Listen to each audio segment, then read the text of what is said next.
Ovako, ja mogu da ti kažem dve stvari. Imaš zapad, on ide ka nama uporno.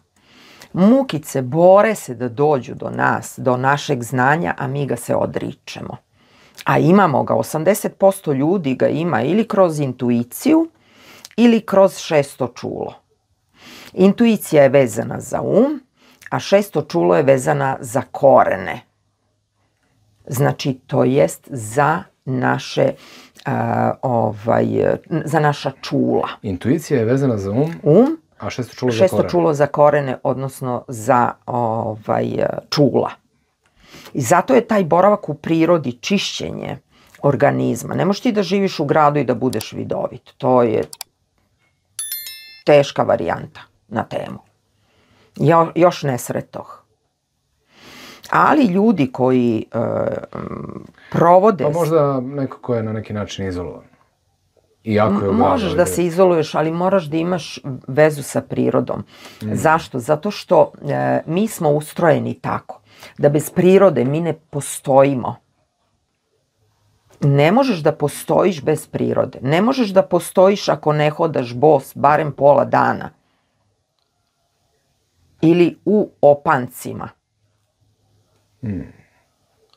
Ima to sve svoje zašto. Ja sam imala srećom ili dosta sam to godina shvatala kao nevolju, da sa jedne strane, sa majčine strane sam imala sve neki červeloni, što bi rekli Italijani, mozak, ne znam, moj brat koji, mislim, ja sam mala bio, ja ne mogu ni da prođem pored njega, on je već pokojni.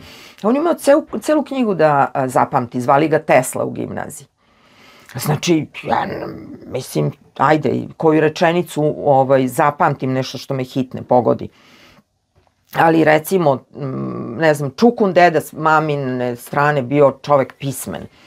Studirali, ne znam, u svoje vreme na univerzitetu u Beogradu, znači, mislim, mozgovi.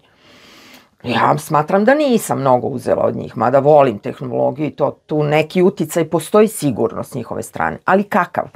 Sa očeve strane, koji su bili ne znam, mahom i vidoviti i šamani, moj deda lečio travama. A ja sam bila mala kad je on jedno bure drveno ovoliko, danima brao nešto, ljuštio kore sa drveta i jedan dan završim ja u buretu. I onako, ceo dan, ja sam od zore do nanoć, kad nije pao mrak, nisu me vadili. Ja sam mislila da ostaće mi koža ovako.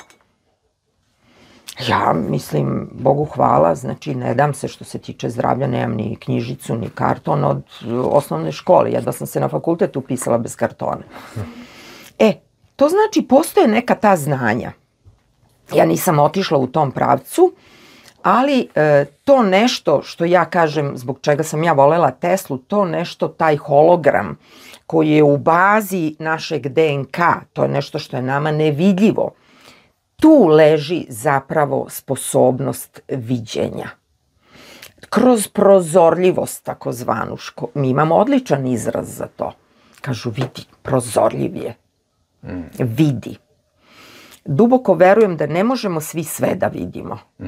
Ali verujem da ako neko ima taj dar, to je tako težak dar.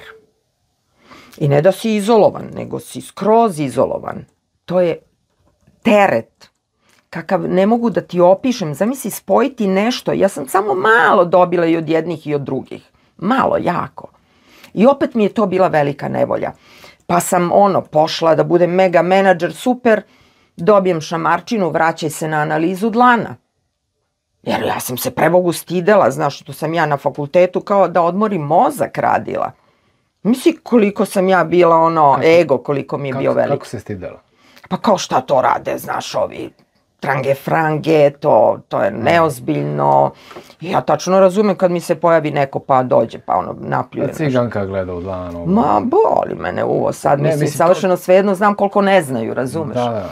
I onda sam tu shvatila što je sakriveno. Kaška si kretala, malo je bilo toga, Kako da ne, ja to priznajem. Ja totalno razumem kad neko dođe i kaže, to su gluposti, od toga treba bežati, ovako, onako. posle tek na zapadu se videla kad ti dođe mega menadžer, dođe ti ministar, dođe ti ovaj pevač, onaj glumac, ovaj, ajde da vidimo. Tu sam ja shvatila, vidi njih, oni se ne stide, a ovi naši kao, jao, znaš ono kao.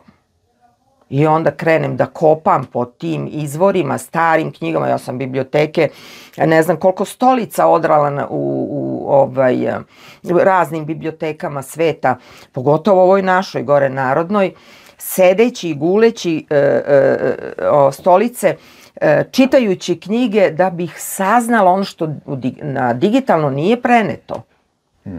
Sakriveno je. Ja gledam, pitam digitalnu, artificijalnu za Odlanu. Nemaju pojma. Take gluposti se nalupaju. Ko je ChatGPT ili tako nešto? Ma da, sve do jednog. Mogu da ti pošaljem da vidiš tako odgovara na moja pitanja. Screenshotujem da vidiš koje gluposti i onda ću ja da ti kažem šta je zapravo. Jel pitaš otkucaš rečima da ti kažu neke aspekte ili možeš da pošalješ sliku? Ne, kažem, pitam, navedi mi značenje bregova, navedi mi značenje linija, ono čega mora običan čovek da krene. Oni ne znaju gde je donji, gde je gornji Mars na dlanu. Što znači da nema ni mnogo štiva na internetu do kog bi oni mogli da dođu, što se tiče hiromantije. Veruj mi, ja na nevolju, usled selidbe, sve te fotokopije koje sam imala su se pogubile. Knjige, mnoge knjige, nešto imam, ali to ne možeš više da nađeš nigde. Te knjige, to je sve sakriveno. Kao što je naš kličevac u Vatikanu pohranjen. To mi je uslugu vratio jedan koji u Vatikan ima pristup kad hoće. Naš kličevac je u Vatikanu. Nije on kad je pala kupola, naherila se, nije on završio ispod polomljen. Evo, snimili smo puno intervjua, ja mislim da te nikad nisam pitao šta misliš o Mili Vujanović? Jao, ne smem da ti kažem. Ne smem, bila sam svedok nečega i ne želim. Neka ostane u lepoj uspomeni. Okej. Zato što je mnogo toga dobrog i uradila. Ne želim uopšte. Mislim da je ono što je se na kraju desilo u stvari dobila kao iskušenje koje je morala da prođe. Malo, kad se čovek ogreši, mora, a nije lako neki put, znaš, ne želim uopšte da kažem bilo šta ružno za nju i ovo što sam rekla, ja mislim da svakog čeka neko iskušenje koje mora da prođe na kraju. Tako da mi sada plaćamo za ono što radimo. Ne kad umreš, pa onda. Nego sada, vreme je toliko sažeto da mi sada dođemo, tako ću i ja svoje da platim. Nema tu, to ne možeš da pobegneš od toga. Zato moraš da radiš što bolje možeš. Mi sada plaćamo svoju karmu. Kako ne? A ne ono kao ljudi se boje kad umre. Ma jok, a to tek baš kad to. Ne do Bog da se inkarniraš u neku životinju koju si maltretirao. Ne dao ti Bog. A psi, ja sam to našla u starim spisima, to ću reći kod tebe. Psi, zašto imam toliko pasa? Ne zato što sam poludela.